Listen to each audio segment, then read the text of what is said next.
خداوند کے عظیم جلالی قادر اور مقدس نام میں آپ سب کی سلامتی ہو۔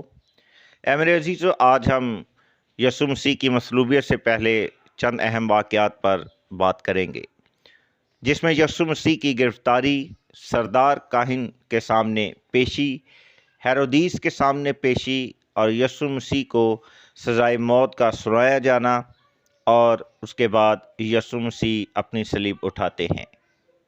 آج ہم ان تمام واقعات پر ہم غور کریں گے۔ یسوع کی گرفتاری جب ہوئی تو گتسمنی باغ میں یسوع مسیح کو گرفتار کیا گیا۔ یہ باغ زیتون کا باغ تھا اور اس باغ میں زیتون بکثرت موجود تھا۔ بائبل مقدس میں زیتون کا ذکر بار بار آیا ہے۔ حضرت نوح کے دور میں پیدائش 8 باب 11 آیت میں اور یعقوب 5 باب 14ویں آیت میں اس کا ذکر ملتا ہے، اور مرکز 6 باب 13ویں آیت میں بھی۔ زیتون کا تیل مسیح، روح القدس اور شفا کی علامت ہے، جبکہ زیتون کا درخت امن کو ظاہر کرتا ہے۔ زیتون کا تیل ہیکل میں شمعدان کو روشن کرنے اور شفا اور مخصوص کرنے کے لیے استعمال کیا جاتا تھا، اور زیتون اپنے تیل کی چکناہٹ کی بدولت کاہنوں اور عام لوگوں کے درمیان خالص تیل کی حیثیت کا حامل تھا۔ تو اے میرے عزیزو، زیتون کا درخت امن، زیتون پھل کو، وسیلے کو ظاہر کرتا ہے، اور زیتون کا تیل قوت اور شفا کی علامت ہے، اور تیل کی چکناہٹ خالص پن کو ظاہر کرتی ہے۔ یسوع مسیح گتسمنی باغ میں تھے، اور وہ زیتون کا تھا جو پہلا پھل، اور اس کا خون ہماری رسائی اور خدا باپ سے میل کا ذریعہ ہے، وسیلہ ہے۔ اس کا خون ہماری قوت اور شفا ہے، کیونکہ اس کا خون پاک، بے عیب ہے، خالص ہے۔ یسوع امن کا بانی اور سفیر ہے۔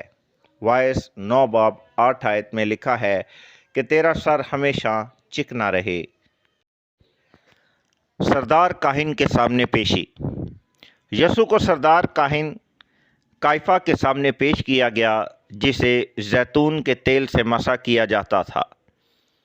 پاک لباس پہنتا اور سر کے بالوں کی چکناہٹ کی وجہ سے بال بکھرنے نہ دیتا تھا۔ وہ اس روحانی حکمت اور قوت کے لباس سے محروم اور خالص روحانی مجسم کلام کی سمجھ سے محروم ہونے کے باعث منتشر عقل سے خدا کے بیٹے کو نہ جان سکا۔ احبار 21 باب 10ویں آیت، اور متی 16 باب اس کی 17ویں آیت، اور لوکا 24 باب اس کی 49ویں آیت کی تلاوت کیجیے۔ پلاطوس کے سامنے پیشی۔ متی 27 باب پہلی آیت۔ یسوع کو پلاطوس کے سامنے پیش کیا گیا۔ سردار کاہن یسوع کو لے کر گئے۔ پلاطوس رومن اور یہودیہ کا 5واں گورنر تھا۔ پلاطوس غیر قوم سے تھا، وہ یہودی نہ تھا۔ پلاطوس نے یسوع سے کہا، کیا تو یہودیوں کا بادشاہ ہے؟ یسوع نے کہا، تو خود کہتا ہے کہ میں بادشاہ ہوں۔ آئیں اس بات پر غور و خوض کریں۔ پلاطوس کے سوال اور یسوع کے جواب پر غور کریں۔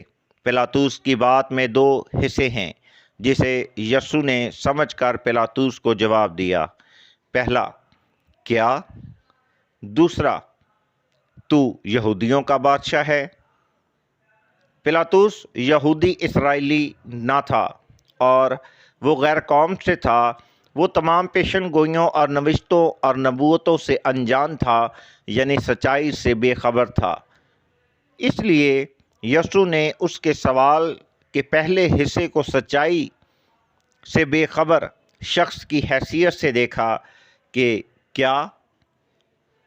اس کیا کا تعلق اس کے سچائی کو جاننے سے ہے۔ یوحنا 8 باب 32ویں آیت۔ سچائی سے واقف ہو تو سچائی تمہیں آزاد کرے گی، اور جو تو جاننا چاہتا ہے، اس کا تو نے خود اقرار کر لیا ہے کہ تو یہودیوں کا بادشاہ ہے۔ اس کے علاوہ پلاطوس سے ملنا اور یسوع کے حق میں بیان دینا کہ اس میں کوئی گناہ نہیں پاتا غیر قوم کی جانب سے گواہی ہے۔ یوحنا 18 باب 28 تا 37ویں آیت کی تلاوت کیجیے۔ یسوع مسیح کی ہیرودیس کے سامنے پیشی۔ ہیرودیس کے سامنے یسوع کو پیش کیا گیا جو کہ اس وقت یروشلم میں موجود تھا۔ پیلاطس نے یسوع کے گلیلی ہونے پر اسے ہیرودیس کے پاس بھیجا تھا۔ ہیرودیس جس کا نام انتپاس تھا اور ہیرود اعظم کے بیٹوں میں سے ایک تھا، اس نے ہی یوحنا بپتسمہ دینے والے کا سر قلم کروایا تھا۔ وہ یسوع سے ملنے کا مشتاق تھا اور معجزات دیکھنے کی امید میں تھا۔ مرکز 6 باب 14ویں آیت اور لوکا 23 باب 6 تا 12 آیات کی تلاوت کیجیے۔ اس نے بہت سے سوالات یسوع سے کیے مگر یسوع بالکل خاموش رہے۔ مگر جب اس نے دیکھا کہ کچھ جواب نہیں آتا تو ایک تنزیہ طور پر ایک چمکدار پوشاک پہنا کر پیلاطس کے پاس واپس بھیج دیا۔ یسوع کو سزائے موت سنائی جاتی ہے۔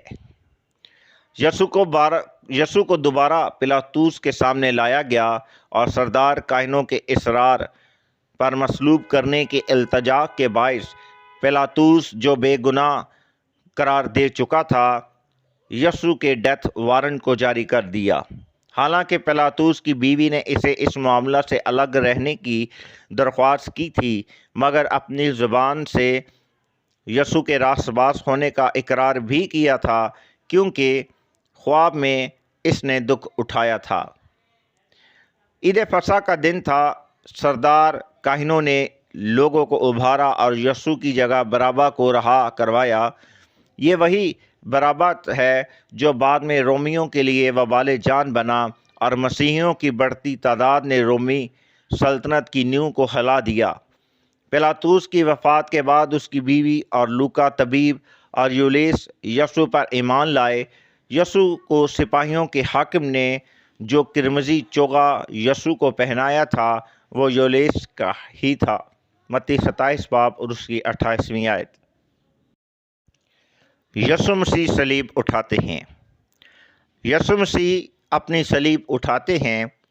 ایک ریسرچ آکسفورڈ یونیورسٹی کے مطابق یسوع کی صلیب کا وزن 136 کلو اور لمبائی 15 فٹ اور چوڑائی 8 فٹ تھی اور کیل 3 سے 4 انچ موٹے اور 8 انچ لمبے تھے، اور یسوع مسیح کا قد 5 فٹ 11 انچ کے قریب تھا اور وزن 85 کلو، اور یسوع مسیح کے جسم پر 5480 زخم تھے، جس میں سے 150 گہرے زخم جسم کے پچھلی جانب تھے۔